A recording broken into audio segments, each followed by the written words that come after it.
College life, it's different today than it was 10 years ago, 20 years ago, 30 years ago.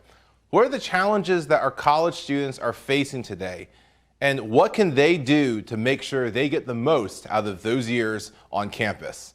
I'll be joined by Nate Sims of Crew here in the Lehigh Valley to discuss those questions and more. All of that coming up right here, right now. My name is Sam Chen, and this is Face the Issues.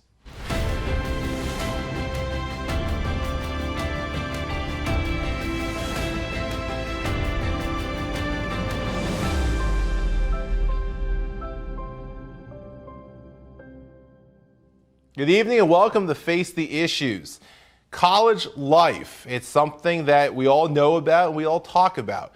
But the reality is that life is different on campus for students today than it was when I went to school 10, 15 years ago, and even than it was 5 years ago. What are the challenges that our college students face today? What are the challenges that they face in the world that they graduate into? And how can we help them take on those challenges? I'm pleased to be joined tonight by Nate Sims, a campus minister with Lehigh Valley Crew, which serves the universities of Lehigh University, Kutztown University, Lehigh Carbon Community College, and a host of other schools and students in the Lehigh Valley region of Pennsylvania. Nate, welcome to Face the Issues. Thanks for being here. Thanks for having me, Sam. Absolutely. This is such a pleasure to have you here. I've known you for a few years now through your work at Crew, and I just love that we have the opportunity to just talk about college and the students that we work with. Yeah. A little bit about, first, let's just start 30,000 foot level. Can you tell us a little bit about who Crew is, what Crew is, and the different colleges that you guys work with? So Crew, we used to be called Campus Crusade for Christ. That's what we've been known for years, and they went through a recent name change, so we call it Crew, very simple.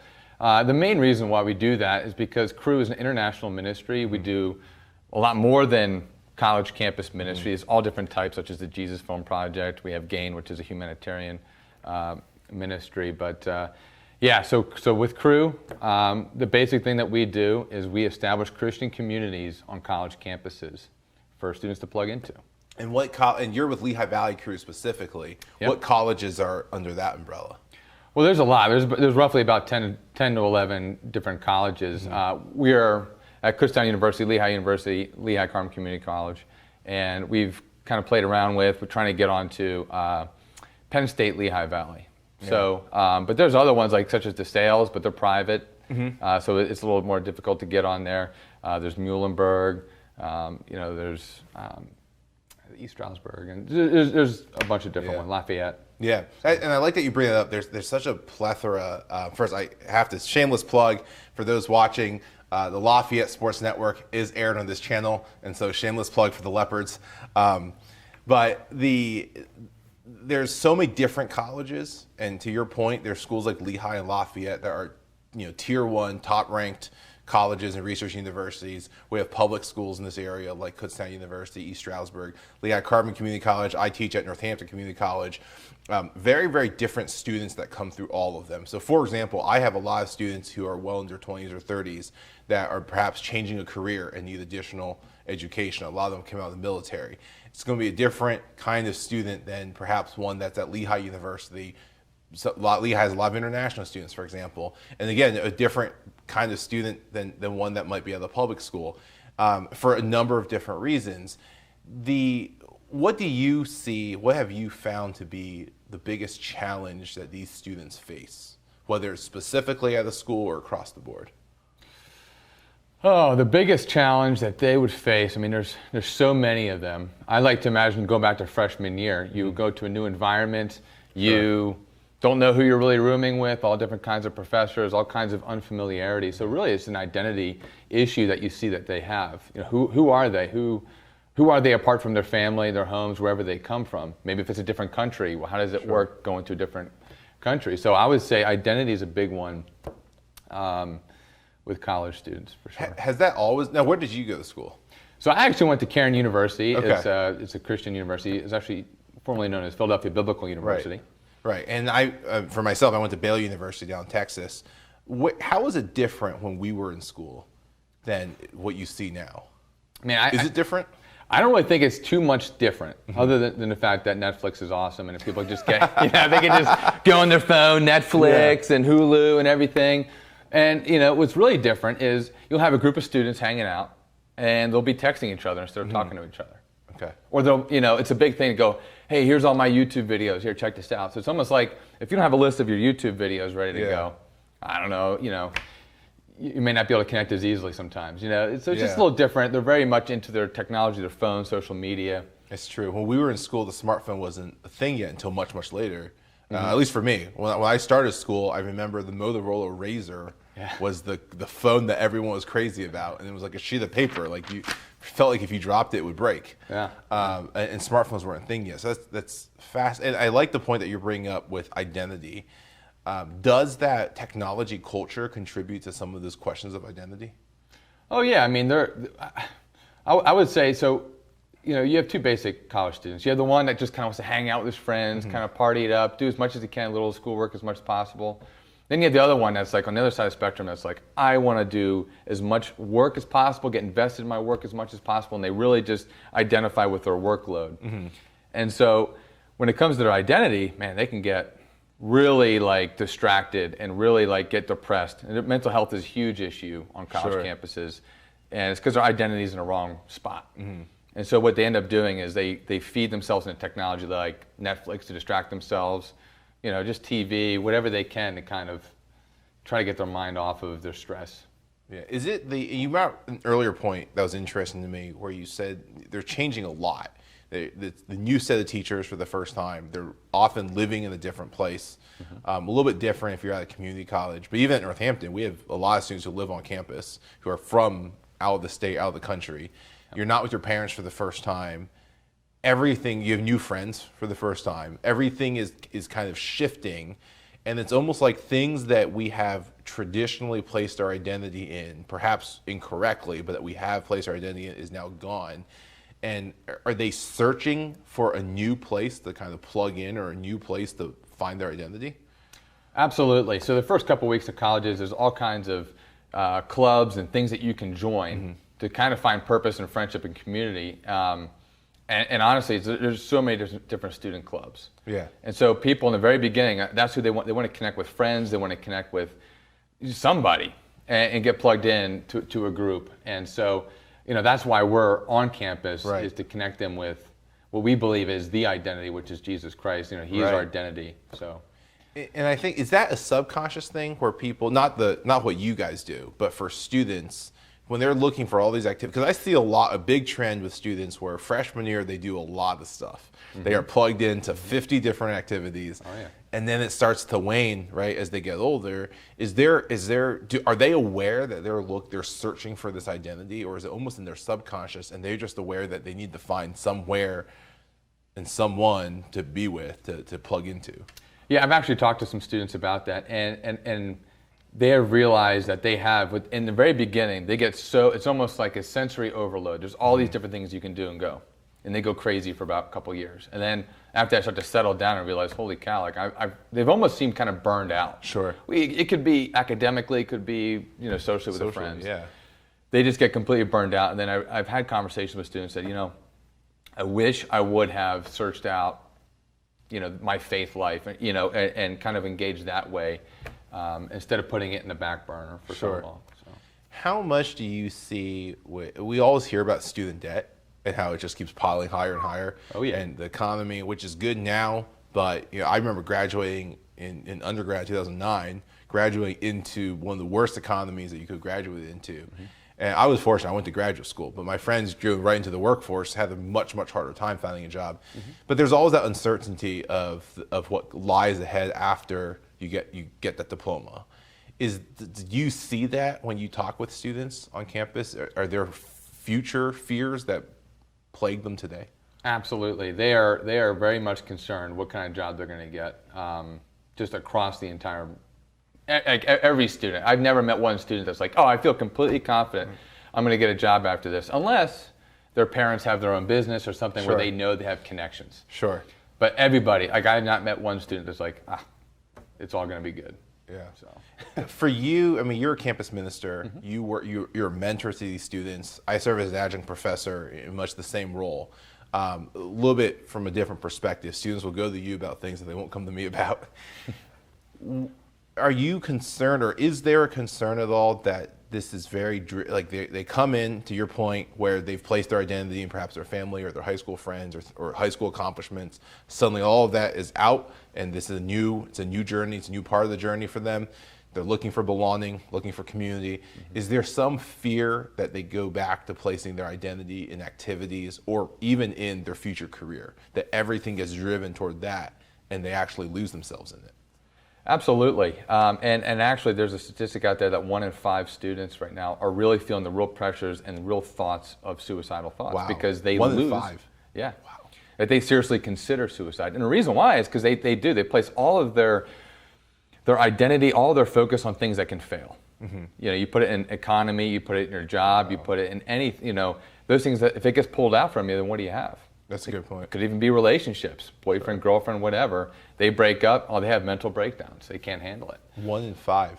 Is that number going up, or is that, how does that compare to the past numbers? Or I'm not sure about the past numbers. Sure. I know that 1 in 5 seriously consider it, but just mental health across the board. For example, Kutztown, mm-hmm. their counseling facility is overloaded. Wow. So they've actually reached out to local churches asking and pleading for help for counseling because they don't have the room or space for it. Wow. So there's a lot of mental health that they're really just struggling with.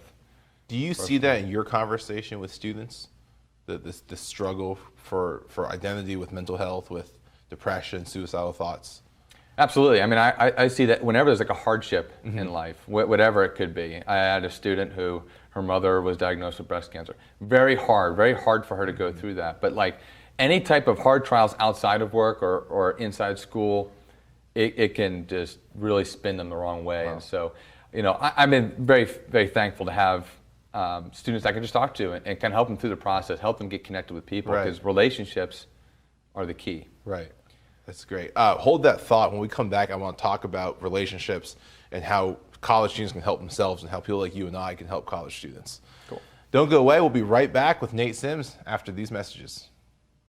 Welcome back to Face the Issues. Nate, thanks again for taking the time to join us.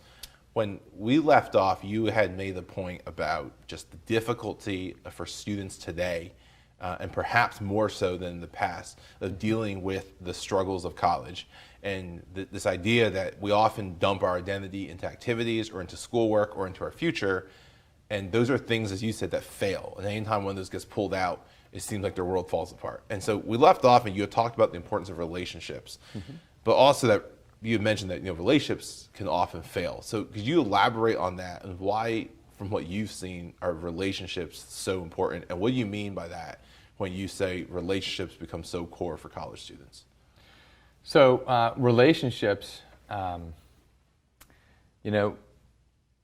so important because you connect yourselves with people, you find similar interests, you're able to talk to each other, have each other's back, be able to stay up the late nights, help each other out through whatever you're going through. And so when any relationship falls apart, it pulls everything out. Everything becomes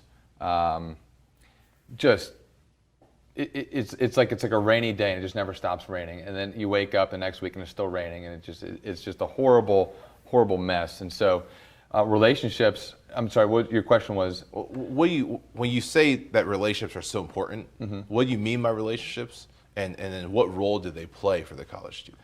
So for relationships, you have friendships, you have romantic relationships, you have family relationships, you have your relationship to God, right. which some of them are completely uncertain. And so when any of those things go out of sorts, or maybe all of that crumbles, then what you're left with is a bunch of things that can just go away. Sure. So just being able to connect yourself with people on deeper levels, be vulnerable with people, is huge. Because if you can't be vulnerable with people, then all you have left is yourself, yeah. and then you get depressed. Do you see a lot of surface relationships in college? Where acquaintances perhaps, or Facebook, I guess Facebook is out now in college, but Instagram friends or Snapchat followers, as opposed to the actual deep relationships that you and I were talking about? Yeah, I mean, people have a hard time, it seems, at least students, and I kind of speak with all of us as well, we have a hard time letting people into our lives to know your struggles and things. And it's really hard to do that over social media, right? Yeah. You just text people, you're not gonna be like, oh, hey, I'm really struggling with this, because then that information can be passed around. But when we're having a conversation, you know, the ability to be able to open yourself up, talk to somebody is so healthy because it's between you and that person.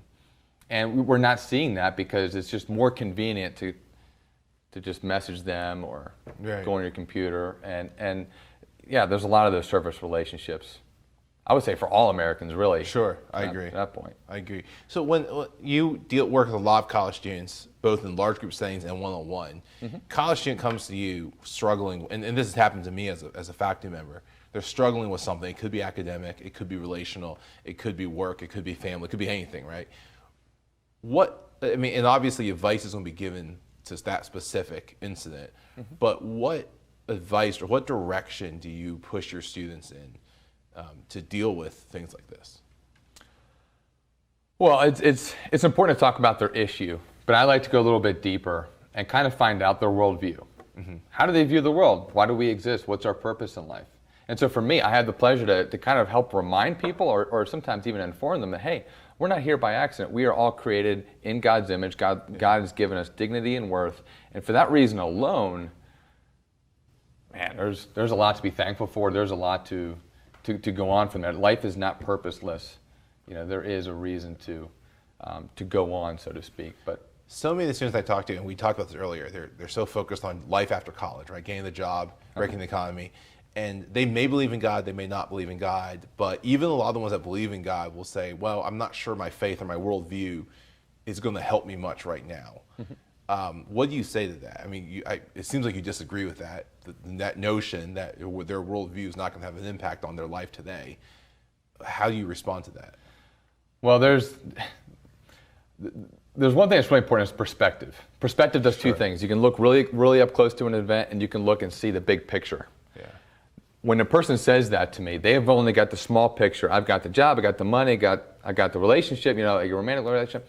They don't see that everybody, realistically, like all human beings die, right? And so the reality is they could be successful, they could be millionaires, but if they live their entire life without even considering, maybe I should have a relationship with my Creator, or what that even looks like, then they've lost everything, because that's the purpose of life, is to have connection and relationship with God. So I try to help connect them, say, okay, you might gain all that wealth, but you're going to lose it. Nobody can take it with them.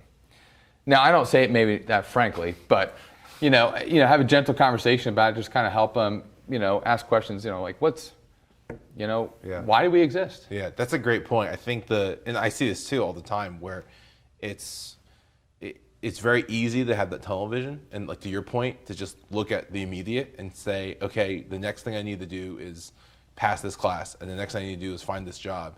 And then just to miss the big picture. And to your point, if we're looking at the big picture, everyone's going to die at some point. And so if you hit that career or not, if you're not allowing that worldview to really influence how you see the world, then you're going to miss life as it happens. And I think that's a fascinating point. One of the things I want to ask you about is the idea of mentorship. And I know you do it, I do it. Toward that end with worldview and with helping students, and really helping students find their path, and combat some of these struggles that they're dealing with, and combat their world falling apart. What role do you see mentorship take in that situation? And also, how do you advise students, especially if they're watching today, how do you advise students to go about finding a mentor? Yeah, so mentorship is crucial, I believe. I do it in two different ways. There's one-on-one mentorship, and then there's like a small group mentorship where you can have like different discussion. And so just being able to sit there and say, all right, what's going on in your life? You establish a safe environment. Hey, whatever you say with me is confidential. So you talk about life, you talk about your faith, you talk about anything that's going on. And so for us, I just help us. Okay, what's going on in your life, and how does that correspond to how God wants us to live? How do we balance those two things? And so you start building a relationship. You talk about life too, just like whatever, man. I love coffee. I love all kinds of normal stuff, man. So Disney World too. I love Disney, but. You talk about life, like it's not all just business. You grow your friendship, so when something does happen, hey, they can call me up and say, hey, Nate, I'm really struggling here. For whatever reason, I'm really depressed. And your other question is, how does a student find out mentorship? Well, most people don't ask for it. Like, hey, I'm looking for a mentor. Does anybody have one? So really, it kind of comes down to me going up to students saying, hey, do you want to meet every week and kind of describe like what mentorship is? I try to seek them out. Yeah. They usually don't come looking for it. So. Sure. I think that's interesting because it is, and you and I agree, it's so important. And to your point, it's if you don't build that relationship, that's not there. If that friendship isn't there, that people can trust you, then they're not going to pick up the phone and call you when things do fall apart. And so it's what we all say, right? You can't fix a leaky roof when it's raining. You have to build the foundation for it. If students don't know to look for it, and let me just kind of turn this from the student to the community and to leaders in the community, what would you tell them about mentorship? Should they be seeking to invest in college students? And how should they go about doing that? Yes, the answer is yes. I really do believe that mentorship is so important for students to even mentor each other, so to speak, which sounds really weird. I think that could be like even a senior going down. Think about it. If you're a freshman, you look up to the seniors. You look up to those who are graduating. So what we do in our community, what we do is we tell the senior class, hey, we would love for you to mentor the freshmen, help them get through, help them say, you know what, these are some mistakes I made as a freshman. Yeah. Here's how to avoid that, help connect. So what I do as a campus minister is I do talk about the importance that the Bible places friendship and relationships and all those different areas, and we help equip them to do that. So that's, I don't know if that answers your question. But. It does, no, and yeah, I think that's fascinating where you don't actually have to be a professional to be a mentor. You don't. Yeah. Let's close out with this. If there are college students watching and they're struggling with something, what would you say to them? Talk to somebody. And not everybody is a safe place. Not everybody is going to be, safe with the information you give them. So you have to find somebody who can listen to you, and just listen to you. Yeah. I'd love to say I'm that person, but I'm not everywhere. You're not everywhere, right. Sam. So I mean, find somebody, a close friend, and just invest in them. Just share with them anything that's going on in your mind, and you'll be surprised how there's not going to be this mode of judgment. I think people really can just listen and just be a sounding board for them, and to kind of feel out their emotions, what they're feeling. So just being able to talk about it is a huge, huge stress relief, a huge burden lifted off. That's great advice. Thanks, Nate. Appreciate that. We'll be back. Welcome back to Face the Issues. Nate, thanks again for taking the time and talking about something that's near and dear to my heart. I know it's near and dear to your heart. We close out, we'd like to get to know our guests better. So let me ask you just very generically, why did you choose to work with students? And you make this decision every day when you wake up. This is not just something you love doing, this is your profession, this is your job, your career. Why? Why students? I think students are just the best. And the reason why is particularly college students, because now it's no longer their parents' faith, their parents' ideology, their parents' whatever, political views, whatever that is. When they come out, they're no longer afraid to voice their opinion. Mm-hmm. To say, hey, this is what I believe, or hey, I don't understand this, or whatever. So I love being able to just sit there, listen, and just have conversations about like the real issues of life, faith, life, politics, anything that goes on. So, and not to mention, all college students are the leaders of the world. They graduate, get degrees. They're the influencers. They're the business people. They're the people that go up in government. They make the big decisions. So why do I love doing what I do? Because if I can help them grow in Christ, then give them that foundation that they need, then, we can reach the world with the love of God. So. Yeah, that's a great point. I know you also serve with the Pennsylvania Army National Guard. Yeah. And you're in process of becoming a chaplain. Yeah. Right. What's that like?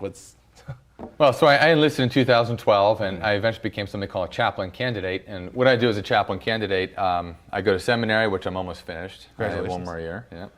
And I have to get ordained, and you have to finish chaplain school, which I've already done. So, Lord willing, next year I'll be a chaplain. I have to go through the boards and go through that interview process. But so it's good though. I mean, you're constantly counseling and connecting relationships and. So you'll be serving both our college students as well as our men and women in uniform. Yeah, absolutely. Even ROTC in Rice College. Right, absolutely. That's great. Well, thank you for doing that. Yeah. Last question. If our viewers are watching this and they say, hey, I want to support someone like Nate, I want to support Lehigh Valley Crew, I want to support the work that they're doing, mentoring and investing in college students, how can they do that?